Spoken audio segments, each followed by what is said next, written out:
निसर्गातून मिळणाऱ्या चमत्काराबद्दल आज मी तुम्हाला माहिती देणार आहे. जसं की आपण निसर्गातले वेगवेगळे चमत्कार पाहिले होते, त्या चमत्कारापैकी एक वाळूच्या कणाचा सुद्धा विज्ञानातून आपण चमत्कार पाहिलेला आहे. कोणता चमत्कार असतो तर आपल्याला आजपर्यंत शास्त्रज्ञांनी सांगितलं होतं एका वाळूच्या कणामध्ये सारं विश्व सामावलेलं आहे. खडूच्या एका कणापासून प्रत्येक वस्तू आणि पदार्थ कणाकणापासून बनलेले. काही रानामधले फुलंसुद्धा असतो, त्यांच्या स्वभावासुद्धा आपल्याला माहिती मिळेल. जर का ओंजळ जर आपली चांगली असेल तर आपल्याला अमर्याद असं ओंजळीनं सुख घेता येतं. विल्यम ब्लेक यांनी आपल्याला हे समजण्यासाठी स्वरूपन कसं असतं हे सांगितलं आहे.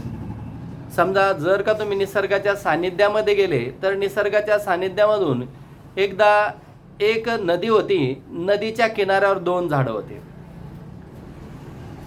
पावसाळ्याचा काळ आला होता. एका चिमणीने अंडे दिले होते, पण तिला आपल्या मजबूत अशा झाडावर घरटं बांधायचं. मग घरटं बांधण्यासाठी तिने ते झाडाकडे गेले. नदीवर थंडगार असं पाणी वगैरे पिल्याच्या नंतर, आंघोळ केल्याच्या नंतर त्या चिमणीला विचार आला की इथं जे 2 झाडं दिसत आहेत त्या 2 झाडावर आपण एखादं घरटं, सुरेख असं घरटं बांधू. घरटं बांधण्यासाठी सर्वप्रथम तिला जे झाड जवळ दिसतंय त्या झाडाकडे ती गेली. झाडाला विचारलं, हे विशाल अशा वृक्षा, पावसाळ्याचा काळ आलेला आहे आणि मला इथं घरटं बांधायचं आहे आणि तुझ्या झाडावर निवारा म्हणून मी घरटं बांधू शकते का, असं चिमणीने त्या झाडाला विचारलं.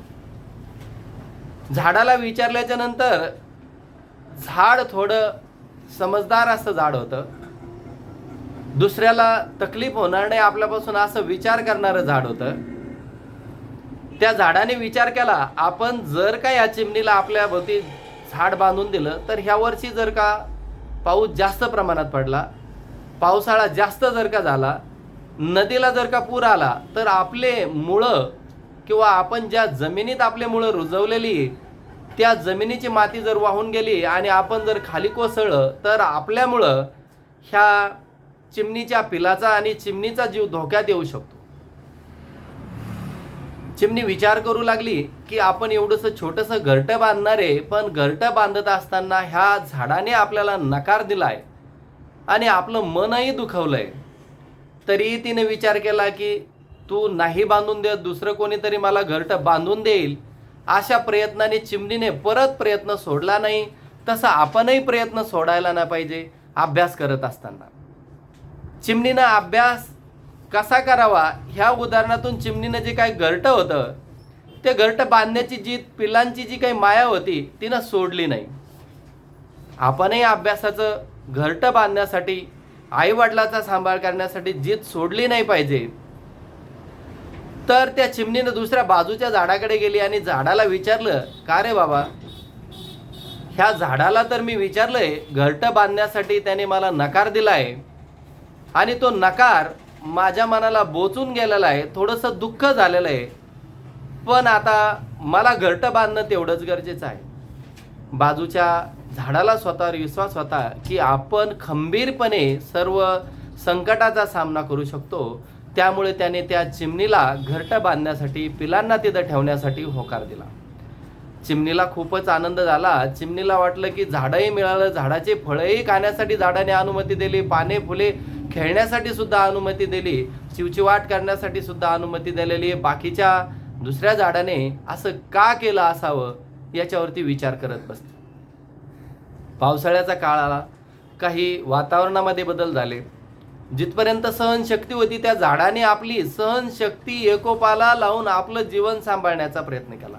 1-2 पाऊस पडल्यामुळं माती ओली झाली आणि ओली झाल्यामुळे त्याच्या जमिनीतल्या जे काही मुळ्या असन त्यांची शक्ती क्षीण झाली होती. त्याच्यानंतर 1-2 दिवसांनी जोरदार असा वारा आला, सुसाट्याचा पाऊस आला आणि पाऊस आल्याच्या नंतर भरपूर नदीला पूर आला आणि त्या पुरामध्ये ते झाड कोसळायला लागले, झुकायला लागलेले. त्यावेळेस ते चिमणीनं पाहिलंय आणि चिमणीनं पाहिल्याच्या नंतर चिमणी त्याला बोलायला लागली, का रे बाबा, मी ज्यावेळेस तुला घर बांधण्यासाठी विनंती केली होती त्यावेळेस तू तुम्हाला झाडावर तुझ्या घरटे बांधण्यास नकार दिला आणि आज तुझ्यावर बघ कशी परिस्थिती आली. प्रत्येकाला निसर्गाने जी काही किमया दिलेली आहे, प्रत्येकाला अडचणीत एकमेकांना मदत करण्यासाठी सांगितलं होतं, पण तू माझ्यासोबत मदत न केल्यामुळं देवाने तुझ्यासोबत असं घडवलं असेल. त्यावेळेस हळूच्या स्वरामध्ये ते झाड बोलायला लागलं आणि चिमणीला नंतर कळलं की झाडाचं हृदय किती विशाल आहे. झाडाने सांगितलं की चिमणीताई, ज्यावेळेस तू माझ्याकडे आली होती त्यावेळेस मला स्वतःवर विश्वास नव्हता की या पावसाळ्याच्या काळामध्ये मी इथं तग धरून राहील किंवा जिवंत राहील. जर मी असाच वाहून जर गेलो असतं तर माझ्यासोबत तुझे पिलेही पाण्यात पडली असती, तूही पाण्यात पडली असती, मग किती रडली असती ग.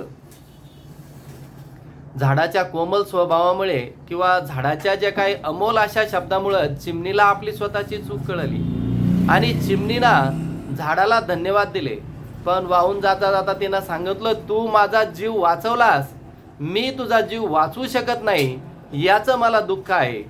याच्यातूनच असं निष्पन्न होतंय की चिमणीने बचाव कार्य करण्याचा प्रयत्न केला पण त्यांना ते करता आलं नाही.